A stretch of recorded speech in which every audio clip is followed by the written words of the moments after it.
enjoy making music together, but that love of music has seen Keane sell more than 10 million records around the world and cement their reputation as one of the UK's most popular bands. Yep, they've topped the album chart 5 times in a row, a feat only beaten by a group called the Beatles. And now they're back with a new single. Not the Beatles, Keane. We'll speak to them in a moment. 2 of them anyway. Morning, guys. Morning. First, here is a reminder, as if you need it, of some of your hits.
No bed shape. No, there was no bed shaped in there. I'm going to complain. 2 of the band, Tom Chaplin and Richard Hughes here. Very good morning to you. Good morning. Is bed shape one of your favourites? It certainly is, yeah. Yeah, it goes down so well at gigs. It's great fun. We're so doubly honoured to have you with us, really. A, because you're here at all. B, because you were only yesterday afternoon playing at Tina Park in Perthshire in Scotland, and you've made an extraordinary effort to be with us, so we're very grateful to you. We travelled through the night. Did you really? Yeah. Did you? Yeah. It sounds harder than it was, really. We were Somebody else was driving.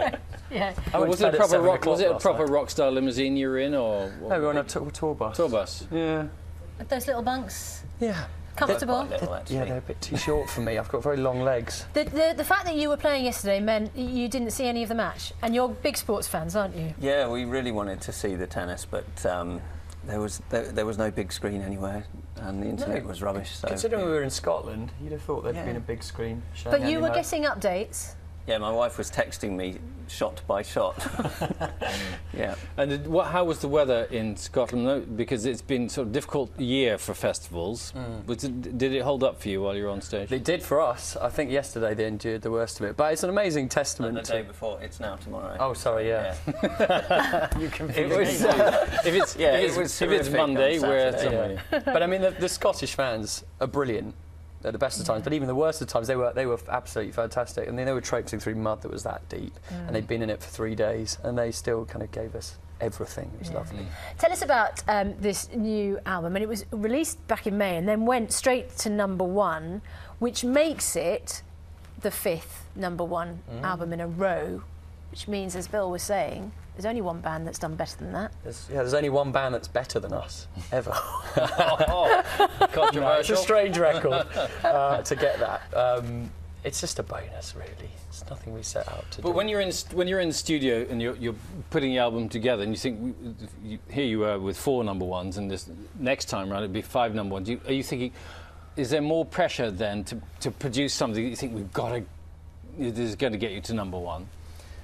No, you just try and make the best record you can make. And Tim spent ages and ages writing songs for this record, and we didn't want to start until we knew we had good songs. And that's the only thing you can do. You know, the rest of it is really up to the fans whether they're going to go and get it or not. You can't think about these things too much, or you start manufacturing music instead of creating it. Well, yeah, because you now have this target. I mean, I think Radiohead and Coldplay have also done 5 consecutive #1 albums.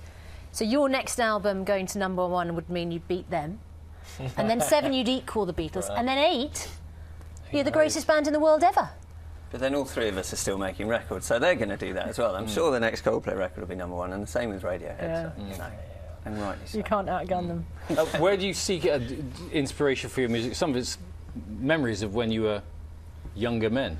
Yeah, well, this album, I think, particularly kind of charts the progress through our lives so far. I mean, with the first album, it was very much about kind of looking forward. It was called Hopes and Fears. It was all about, what's going to happen in the future. How old were you when you made that album? In our early 20s, or I was. Yeah.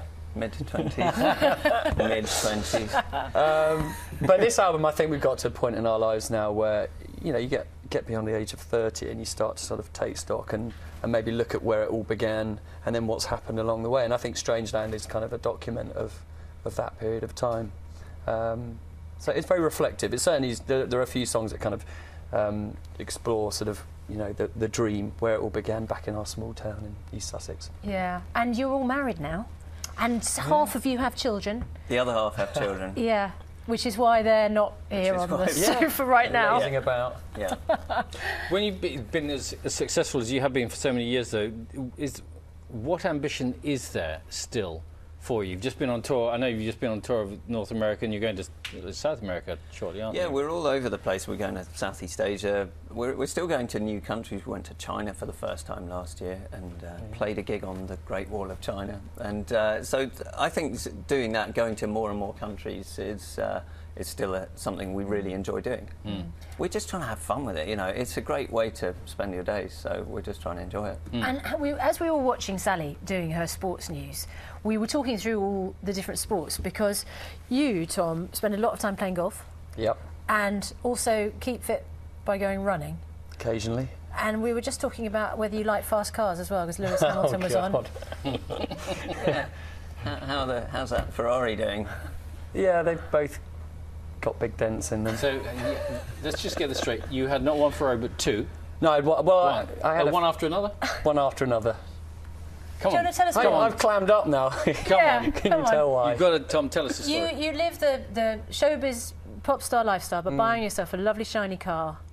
How long was it before? And I realised it meant nothing in the end. Yes.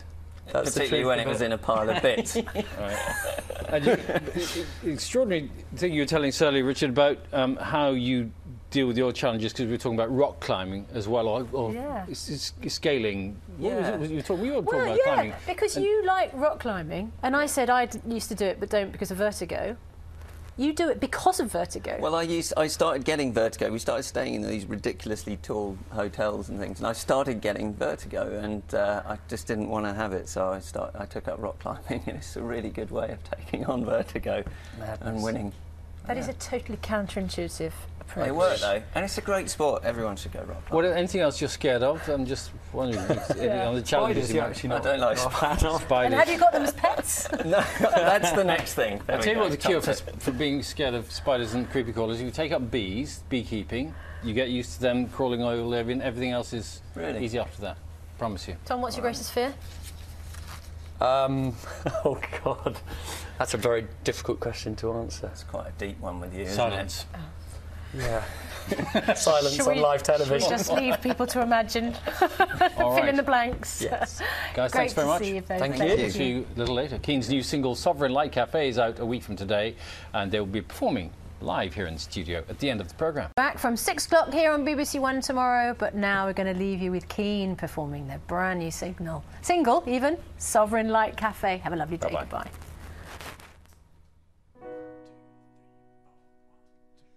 I'm going back to a time when we owned this town, down Powder Mill Lane and the battlegrounds. We were friends and lovers and clueless clowns.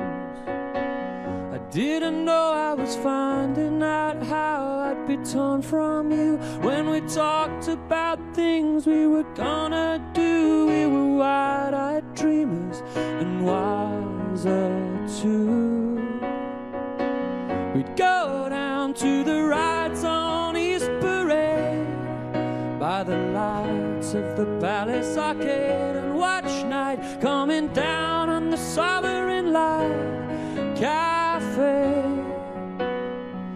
I'm begging you for some sign, but you still got nothing to say. Don't turn your back on me, don't walk away. I'm a better man now than I was that day. Let's go down to the rides on East Parade by the lights of the Palace Arcade and watch night coming down on the Sovereign Light Cafe. Let's go down to the bandstand on the pier, watch the drunks and the lovers that beat to take turns. It's the stars in the sovereign light cafe. Sha la la la la la dee day. Yeah, I'm going where the people know my name.